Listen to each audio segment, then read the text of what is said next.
Maintenant que nous avons fait le tour de Blender, nous allons passer à la modélisation.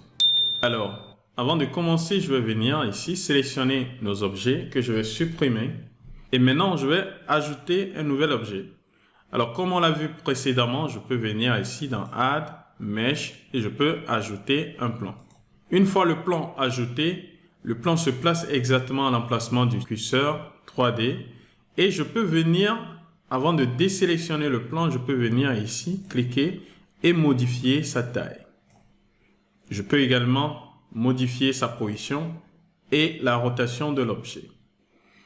Une fois que c'est fait, je peux cliquer dans n'importe où dans la vue et je n'ai plus la possibilité de venir modifier quoi que ce soit. Mais je peux maintenant utiliser les outils de modélisation pour pouvoir modifier le plan. Alors, je vais supprimer le plan et je vais revenir ici pour ajouter un nouvel objet. Au lieu de venir à chaque fois ici, vous pouvez utiliser le raccourci clavier qui est très pratique, Shift A. En faisant cela, je peux venir ajouter mon cube. Ici, pour le cube, je garde les informations intactes et je clique ailleurs. Maintenant, pour mon cube, si je zoome là-dessus, vous voyez que nous avons plusieurs faces. Et nous avons également des lignes qui constituent les faces. Ici, nous avons 6 faces. 1, 2, 3 derrière, 4 en bas, 5 et puis 6 derrière. Maintenant, si je viens ici, je vais passer en mode édition. Et je vais venir cliquer ici. Vous voyez que maintenant, nous avons plusieurs outils qui apparaissent ici. Et nous avons également l'apparition des points, des lignes et des faces. Alors, pour l'instant, tout est sélectionné. Je vais cliquer ailleurs. Ou bien, vous pouvez appuyer sur A pour tout sélectionner. A 2 fois pour tout désélectionner. Ça marche également. Maintenant, j'ai ici les points. Je peux venir sélectionner les points. Appuyer sur Shift pour sélectionner d'autres points. Voilà. Et je peux inclure d'autres points également dans la sélection. Je peux passer en mode ligne et je peux sélectionner les lignes comme ceci. Voilà. Et je peux venir ici en mode face et vous pouvez voir que Blender va garder en mémoire la sélection. Il va transformer la sélection des lignes qui sont reliées entre elles pour former la face et il va les convertir automatiquement en sélection de face. Ici, je peux venir sélectionner les faces que je peux déplacer. Donc, j'appuie sur G pour déplacer les faces ou bien j'appuie sur S pour réduire la taille. Donc, je peux faire beaucoup de choses à ce niveau. Donc, je peux lui donner la forme que je veux. Je peux par exemple appuyer sur S, je réduis la taille. Je peux venir ici, je sélectionne et peut-être je peux sélectionner les points. Donc je viens ici, je sélectionne ces 2 points et j'appuie sur G, Z et j'augmente la taille. Donc je commence par créer quelque chose et je peux venir sélectionner ces 2 points. Shift, je sélectionne ces 2 points. J'appuie sur S et je veux faire un scale dans le sens de Y. Donc, j'appuie sur Y et vous pouvez voir que je suis en train de créer rapidement quelque chose. Une mini télé. Alors maintenant, je veux rajouter plus de subdivision. Je veux manipuler plus de points pour avoir la forme que je veux. C'est là que je vais utiliser les outils que nous avons ici. Alors, je vais fermer celui-ci. Et ici, qu'est-ce que je vais pouvoir faire? Je vais sélectionner cette face, donc je vais passer en mode face pour le faire. C'est déjà sélectionné. Si ce n'est pas le cas, vous pouvez venir cliquer et sélectionner. Nous allons parler de l'extrusion. L'extrusion, c'est l'icône qui est là. Si je fais un clic enfoncé, vous allez trouver d'autres manipulations ici. Ici, nous allons nous intéresser uniquement à l'extrusion. Donc, je vais cliquer et vous voyez que nous avons un cercle avec cette icône qui apparaît. Donc, je peux cliquer ici et me déplacer comme ceci. Vous voyez que je viens de lui donner une autre forme. Je viens de rajouter une autre face avec des faces intermédiaires. Si je viens ici, je clique sur ce panneau, j'ai les informations concernant l'extrusion que je viens de faire. Je peux continuer par modifier l'axe Z. Je peux intervenir sur les autres axes si je le veux. Je peux mettre ces valeurs à 0. Voilà. Et je peux manipuler, je peux venir faire beaucoup de choses à ce niveau. Très intéressant. Alors moi, je préfère utiliser les raccourcis clavier parce que c'est très important. Ça permet d'aller plus vite. Je vais cliquer ailleurs. Si je sélectionne de nouveau, étant donné que l'outil est sélectionné, ça va me faire apparaître toujours le gizmo de transformation. Moi, ce que je veux, c'est venir ici. Et une fois la face sélectionnée, je vais venir ici. Je vais utiliser l'insertion interne. En sélectionnant l'insertion interne, je peux venir ici. Je vais bien tourner pour que vous puissiez bien voir. Et je peux, à l'intérieur, créer une insertion comme ceci. Voilà. Je suis en train de créer les bords de notre télévision. Maintenant que c'est fait, je peux revenir ici, utiliser l'extrusion et maintenant je peux créer une extrusion vers l'intérieur. Très pratique. Maintenant que c'est fait, je peux, si je veux, ajouter plus de subdivisions ou bien je peux arrondir les bords. Déjà, je peux passer en mode objet et vous allez voir que les bords sont trop francs. Il n'y a aucun objet dans la vie réelle qui ait des bords assez fins comme ceci.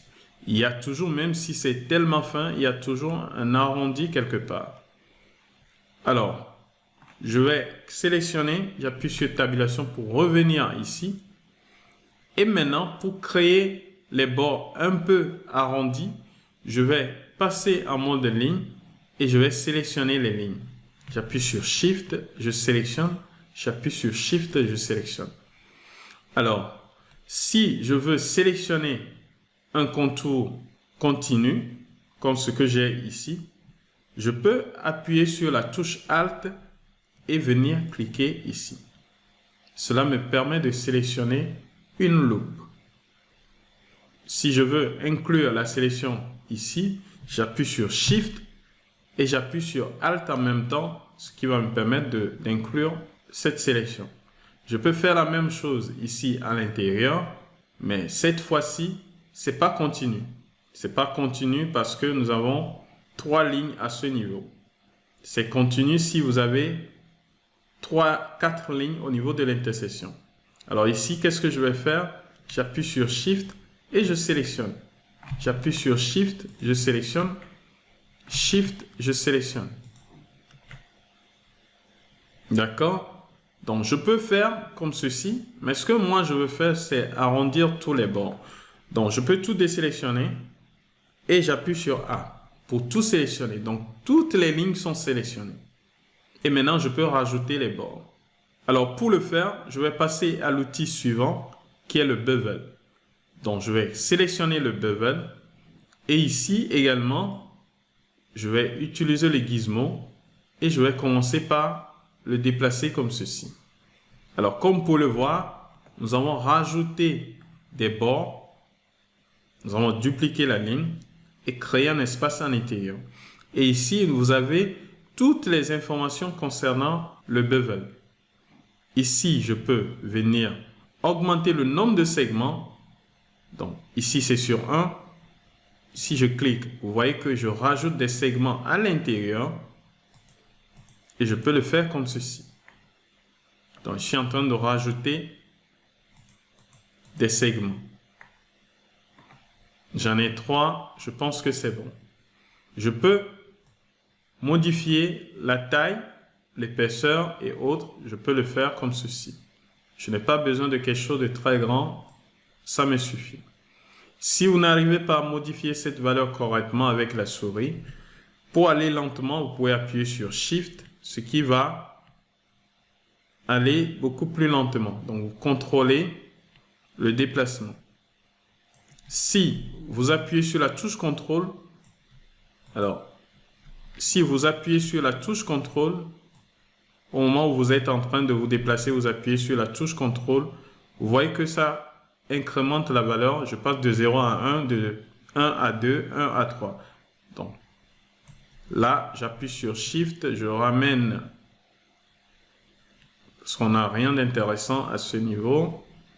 Je crée quelque chose de très léger. Voilà. Maintenant que c'est bon, vous avez d'autres valeurs à ce niveau qu'on ne va pas voir aujourd'hui, que vous pouvez utiliser pour contrôler le bevel. On a déjà ce que nous voulons et je peux cliquer ailleurs pour tout désélectionner.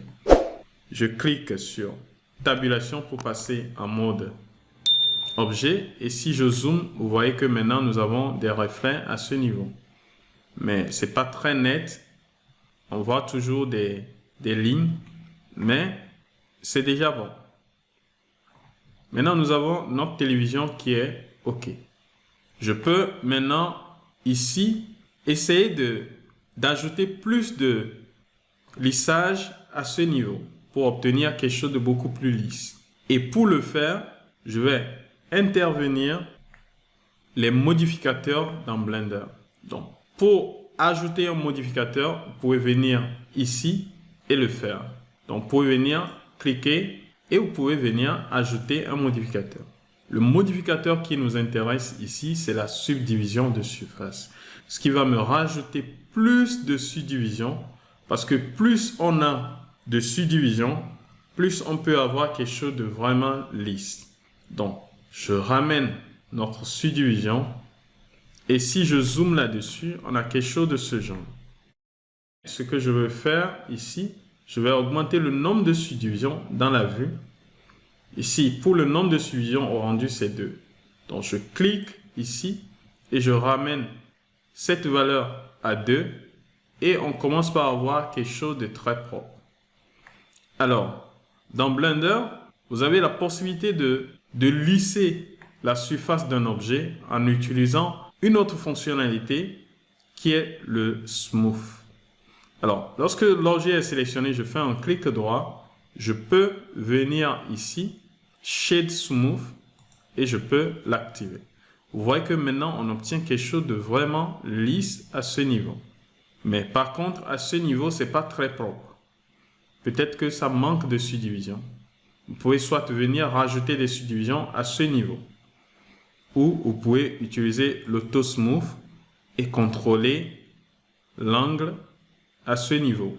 Donc, vous voyez que en augmentant la valeur ici, je peux contrôler l'angle et je peux contrôler le reflet. Donc, je vais désélectionner Auto Smooth. C'est pas ce que nous voulons. Maintenant, ce que je vais faire, nous allons rajouter des subdivisions ici. Et pour le faire, je vais repasser en mode édition. Et ici, j'ai la possibilité de masquer notre modificateur. Donc, je clique pour masquer, ce qui me permet de retrouver cette disposition. Et nous allons rajouter des subdivisions ici pour bien lisser cette partie. Parce que ça manque de lignes. Plus vous avez des lignes, plus la scène serait dense. Mais plus vous avez des lignes, plus ça va permettre d'avoir une surface beaucoup plus lisse. Donc, il faut faire la part des deux. Il faut savoir là où vous avez besoin de subdivision et là où vous n'en avez pas besoin. Donc, pour rajouter une subdivision ici, tout autour, pour faire le tour complet, je vais utiliser ici le Loop Cut. Donc, je clique là-dessus et vous voyez que ça me permet de venir rajouter des subdivisions. Je vais venir placer une subdivision ici. D'accord? Et à ce niveau, je peux augmenter le nombre de subdivisions. J'ai 2. Et je peux modifier le smooth. Vous voyez ce que ça donne? On a quelque chose de vraiment arrondi à ce niveau. Moi, ce que je veux, c'est pas ça, donc je vais mettre 0. Voilà. Et vous avez plus d'options à ce niveau. Donc, vous pouvez soit vous déplacer vers le haut ou bien vers le bas. Donc, vous avez cette possibilité également et je vais mettre cette valeur à 0. Donc, vous avez plusieurs possibilités ici. Voilà pouvez rajouter plus de subdivisions, mais ici, moi, ce que je veux, c'est 2. Donc, je vais garder les 2 et je vais valider. Maintenant, si je repasse dans cette vue et que je zoome là-dessus, on voit que ça devient beaucoup plus propre. Je vais rajouter la surface de subdivision et vous voyez que maintenant, nous avons quelque chose de très propre comparé à ce que nous avions avant. Vous pouvez le faire de ce côté si vous avez besoin de le faire. Mais là, je ne pense pas qu'on en a besoin. On va le laisser comme ceci. Donc, vous pouvez rajouter des subdivisions pour le faire. Donc, voilà à peu près comment vous pouvez modifier vos objets pour leur donner un aspect, comme par exemple ce téléviseur que nous avons créé rapidement en utilisant les outils que nous avons ici. Donc, nous allons nous arrêter ici pour cette vidéo. Et dans la vidéo suivante, je vais vous montrer avec un exemple bien précis comment nous pouvons utiliser tous ces outils avec des raccourcis clavier et non avec des manipulations que nous avons vues ici. Donc, nous allons aller beaucoup plus loin dans la création et nous allons créer un mini chocolat que nous allons utiliser pour le rendu final.